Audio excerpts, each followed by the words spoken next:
Now let's get more on the news that the Berlin market attacker Anis Amri has been shot dead by police in Milan. Amri from Tunisia fired on police who had asked him for ID during a routine patrol in Milan in the early hours of the morning. Let's speak to Oliver Gita, who's Managing Director of Globalstrat, experts in security. Thanks very much for being with us. My pleasure. Does this seem to you like a lucky break by the Italian police? Because a lot of criticism really of the German authorities and then of European border authorities that Amri managed to slip out of Germany into France and then into Italy.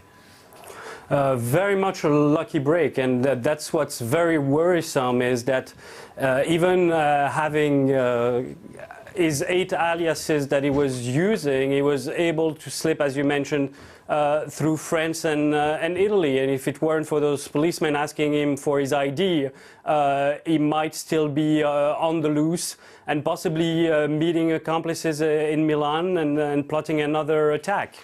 Does it raise questions again, do you think, about European border security and the whole Schengen zone where there is border-free travel within Europe?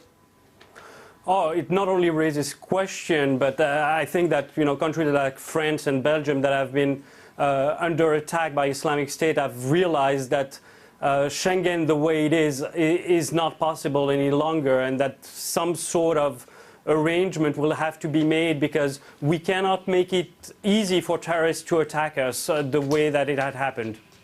And what about the German authorities? Quite a lot of criticism of them in the sense that they had this man on their radar, then decided not to carry out surveillance anymore on him. What do you make of that? You are correct. I mean, we made a point of criticizing the French and the Belgian, but unfortunately it looks like the Germans did a more terrible job in terms of following up on the leads. And what's interesting is that Moroccan security services actually warned the Germans twice, in October and November, that Amri was on the verge of preparing a terror attack in Germany, and nothing was done.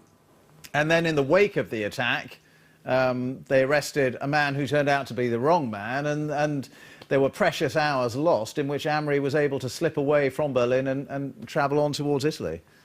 Yes, exactly. And in many different cases that we've seen in Germany in the past year, if you may recall, one of the terrorists they arrested killed himself in jail. A lot of things are going through the cracks, and it seems that some countries in Europe are not prepared for the oncoming onslaught of terrorism that we're likely to see for another good while, unfortunately. And yet, because we saw failures, didn't we, by the police and the intelligence agencies in France with the Paris attacks, yes, in Belgium with the Brussels terror attacks, and now in Germany as well.